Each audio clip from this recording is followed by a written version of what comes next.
Tour d'horizon du modèle identitaire du Danemark. Écrit par Peter Collins. Le Danemark, bien que dirigé aujourd'hui par une coalition de gauche, est en train de montrer au monde occidental un exemple de société identitaire et progressiste relativement dure sur l'immigration. Ce pays, pourtant au sein de l'Union européenne, est capable depuis plusieurs décennies de prendre des décisions très fortes en termes de politique migratoire, en plus de s'en sortir très bien économiquement. Une étude attentive de ce cas particulier européen pourrait inspirer les politiques futures de la France. La situation démographique du Danemark et les statistiques sur l'immigration. La population du Danemark est de 5,8 millions d'habitants. Il faut d'abord comprendre que c'est un petit pays avec une démographie réduite, qui n'a jamais connu dans son histoire de vague d'immigration. Le Danemark se trouve être un des pays occidentaux les plus transparents concernant sa démographie et l'impact de l'immigration sur la société. Il est donc possible de tirer de nombreuses leçons des données fournies par les autorités danoises. Quelle est la part de l'immigration dans la société danoise ? La part d'immigrés et des descendants d'immigrés au Danemark s'élève à 14%. La part d'immigrés et de descendants d'immigrés en provenance de pays non occidentaux s'élève à hauteur de 9% dans la société danoise. 58% des immigrés et descendants d'immigrés sont d'origine occidentale au Danemark. Cependant, sera considérée comme danoise d'origine au Danemark une personne née, de deux parents d'origine danoise, d'un père danois et d'une mère immigrée au sein d'une union maritale, d'une mère danoise et d'un père immigré. Quels sont les pays d'origine de l'immigration au Danemark ? L'immigration au Danemark diffère énormément de l'immigration en France. Les immigrés occidentaux de la société danoise proviennent principalement d'Allemagne, de Pologne, de Suède et de Norvège. L'immigration non occidentale provient essentiellement de Turquie, de pays de l'ex-Yougoslavie et dans une moindre mesure de pays tels que l'Iran, l'Irak, la Syrie, le Pakistan. L'immigration africaine reste faible au Danemark, ce qui est une différence majeure avec l'immigration pratiquée en France. Quel est l'impact de l'immigration sur l'économie et la criminalité au Danemark ? Le Danemark est le pays occidental qui propose les statistiques les plus complètes sur l'impact de l'immigration sur la société. Sur l'économie, l'immigration européenne se révèle beaucoup plus rentable économiquement que l'immigration extra-européenne. Seules les immigrations extra-européennes en provenance de Chine, d'Ukraine et d'Inde se révèlent bénéfiques économiquement.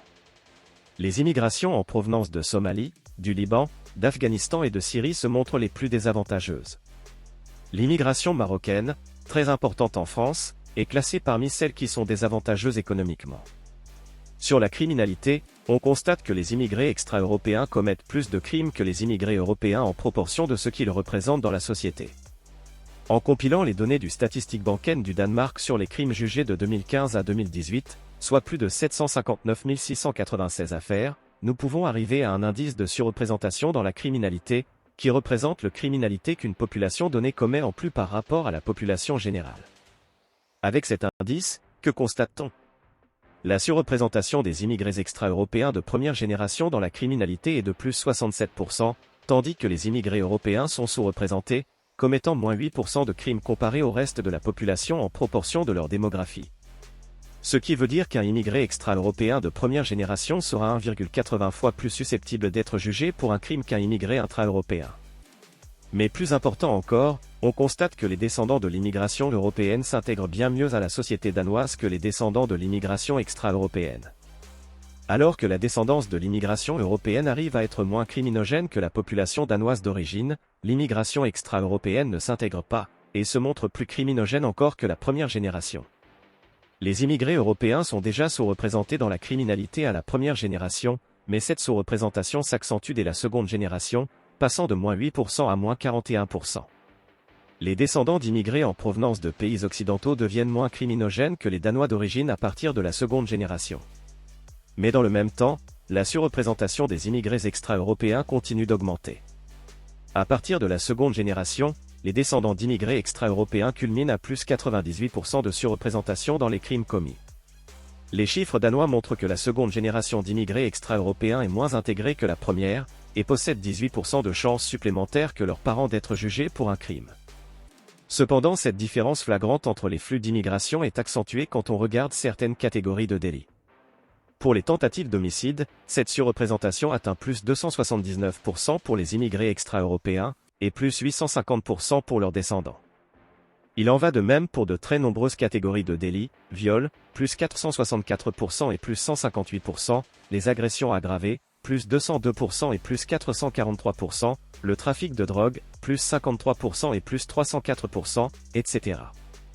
La seule catégorie de criminalité dans laquelle les descendants d'immigrés extra-européens sont moins criminogènes que leurs aînés est celle des viols, plus 464% contre plus 158%, probablement du fait de la relative nouveauté de certaines vagues d'immigration venues de pays où la culture du viol est davantage dominante.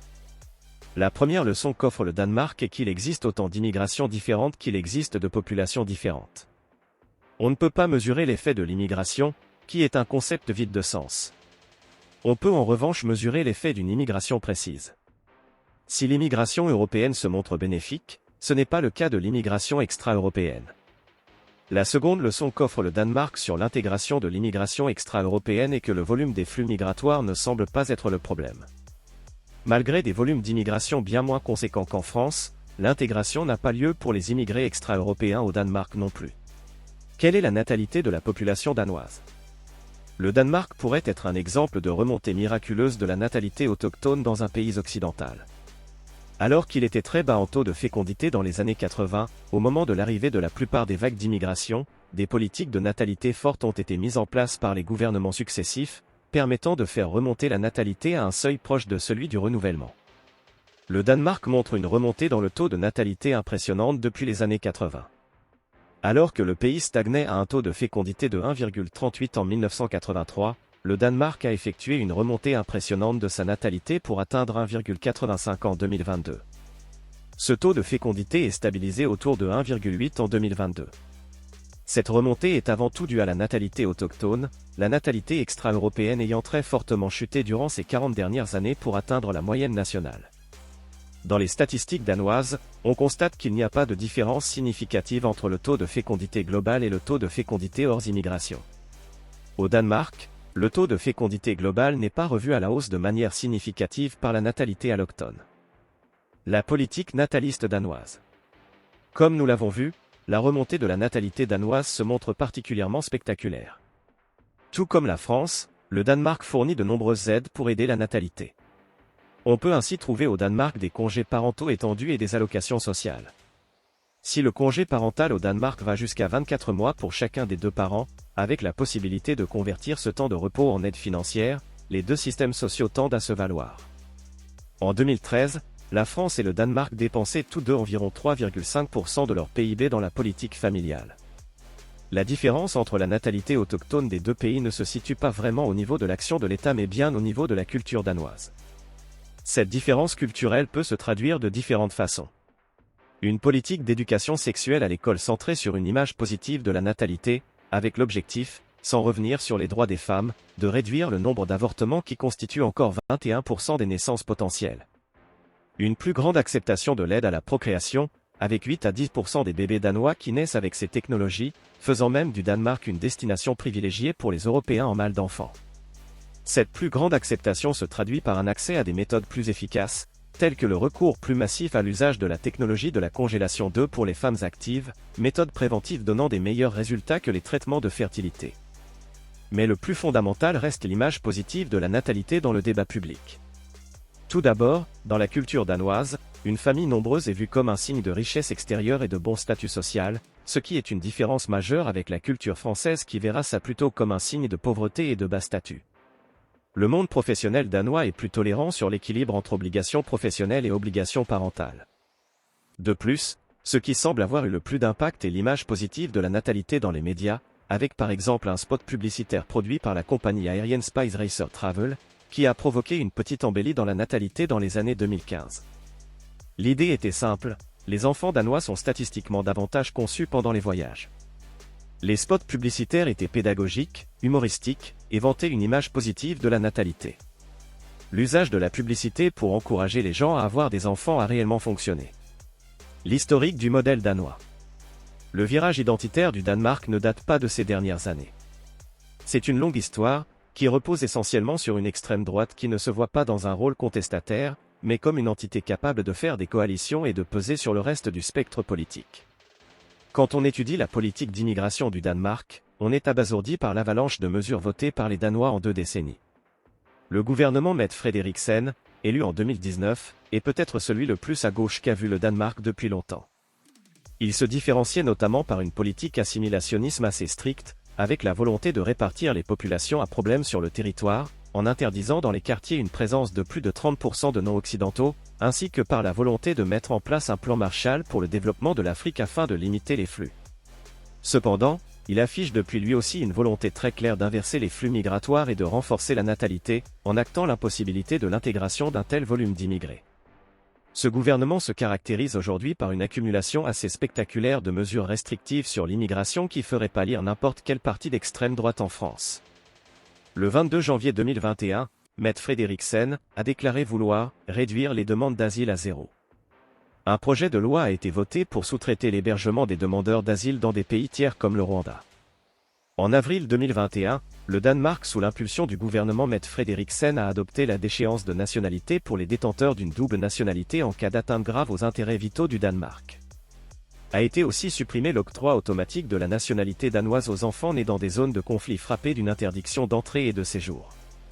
Et plus important encore, a été adopté le bannissement à vie de la nationalité danoise des personnes ayant déjà été condamnées avec ou sans sursis. Avant cela, sous l'impulsion du gouvernement Lars Løkke Rasmussen, libéral en coalition avec le parti d'extrême droite, le Parti du peuple danois, de 2009 à 2019, le regroupement familial ne constituait plus un droit, même pour le conjoint et les enfants. Le regroupement familial est devenu compliqué même pour les couples mariés dont un seul des époux possède la nationalité danoise. Chaque demande fait l'objet d'une appréciation individuelle auprès de l'administration en charge de l'immigration. Durant cette législature, le permis de résidence permanent au Danemark ne peut plus être acquis qu'après 8 ans de séjour légal sur le territoire et à des conditions extrêmement strictes, casier, judiciaire vierge, travail à temps plein pendant au moins 3,5 ans au cours des 4 dernières années, test de citoyenneté portant sur les valeurs danoises, réputées extrêmement difficiles, enquête visant à vérifier le partage des valeurs danoises, etc., avec exigence d'autonomie financière. Aussi, le doublement des peines dans les quartiers difficiles a été proposé en 2018 par ce même gouvernement de droite, proposition reprise depuis par le gouvernement de gauche actuel. On peut trouver de nombreuses autres mesures préexistantes au gouvernement de Mette Frederiksen telles que des publications officielles du ministère danois de l'immigration dans des journaux libanais à destination du monde arabe, pour dissuader les migrants de venir au Danemark. Une limitation des mariages mixtes entre personnes possédant la nationalité danoise ou bien un titre de séjour régulier. La prise en charge médicalisée est limitée aux soins d'urgence et en principe payante. Les migrants en situation irrégulière recevront une facture et il leur sera préalablement demandé une preuve de moyens financiers par les prestataires avant tout traitement. L'accouchement est considéré comme un soin d'urgence. La gratuité des soins pour les clandestins incombe aux associations telles que la Croix-Rouge danoise. La nécessité de résider au Danemark depuis au moins 9 ans sur les 10 dernières années, sauf ressortissants de l'UE, pour bénéficier d'aides sociales. Une exigence d'autonomie financière très stricte. Un couple bénéficiant du regroupement familial devra disposer d'une garantie bancaire d'au moins 15 000 €. Si le couple reçoit des prestations d'aide sociale, le permis de séjour temporaire du conjoint étranger peut être révoqué ou non prolongé. Les employeurs encourent une peine d'emprisonnement pouvant aller jusqu'à 2 ans pour avoir employé un étranger sans le permis de travail requis. Le Danemark sanctionne également d'une peine d'emprisonnement pouvant aller jusqu'à 2 ans toute aide intentionnelle apportée à un étranger pour entrer, transiter ou rester illégalement dans le pays. Dans le cadre de l'UE, le Danemark bénéficie d'un statut dérogatoire lui permettant des libertés sur sa politique d'immigration. En effet, suite à l'échec du référendum sur le traité de Maastricht en 1992, rejeté par la population danoise, des négociations ont eu lieu au sein du Conseil de l'Europe et ont abouti à l'accord d'Édimbourg. Le Danemark a négocié à cette occasion de garder la main sur sa politique intérieure. Ainsi, ils ne sont pas contraints juridiquement pour la gestion des flux migratoires, mais doivent respecter tous leurs engagements vis-à-vis de l'espace Schengen. Du fait d'une logique juridique très différente de celle française, donnant moins de pouvoir d'interprétation des textes aux juges, le Danemark n'est pas non plus contraint déraisonnablement par son adhésion à la CEDH. En tout état de cause, le Danemark bénéficie d'une exemption de participation à la politique de migration et d'asile dans les compétences de l'UE en matière de justice et d'affaires intérieures. Et il décide ainsi de façon autonome du traitement juridique des ressortissants de pays tiers. Conclusion. Le Danemark est un pays occidental parfaitement normal et démocratique, sauf qu'ils ont passé le cap anti-immigration dans les années 2000. Ce virage a été possible grâce à une extrême droite de gouvernement, qui visait la collaboration avec le centre, qui se donnait comme objectif de peser dans les coalitions successives. Après plusieurs défaites électorales dans les années 2015, la gauche danoise emboîte le pas et promeut à son tour une politique d'immigration reste très stricte, qui fera son succès jusqu'à aujourd'hui. Il n'y a pas eu de dérive populiste. Le Danemark n'a pas eu non plus besoin de sortir de l'UE, ni d'adopter un logiciel conservateur. Les Danois ont effectué les négociations adéquates lors des différentes ratifications de traités. La natalité danoise a bénéficié d'un système d'allocation généreux, mais aussi et surtout de l'entretien d'une culture nataliste par la société elle-même. Il y a eu un équilibre entre les exigences de la modernité et la nécessité de préserver une démographie viable, due en grande partie d'ailleurs à la cohésion et à la culture de la société danoise. Nous savons que les pays occidentaux sont pris dans une tenaille. D'une part, leur population est vieillissante, avec de graves conséquences sur l'économie et le système social, mais désormais, ils peuvent de moins en moins recourir à l'immigration pour renforcer leur démographie. En effet, l'immigration est devenue un enjeu très concurrentiel, les populations étrangères de qualité faisant elles aussi à leur tour de moins en moins d'enfants. Une immigration peut en effet poser bien plus de problèmes qu'elle n'en résout, selon le flux d'immigration choisi, y compris sur le plan purement économique.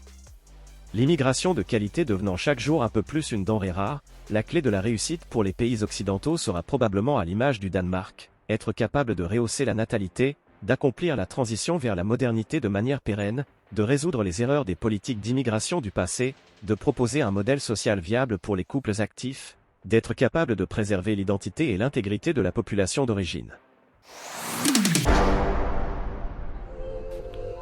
Cet audio vous a plu ?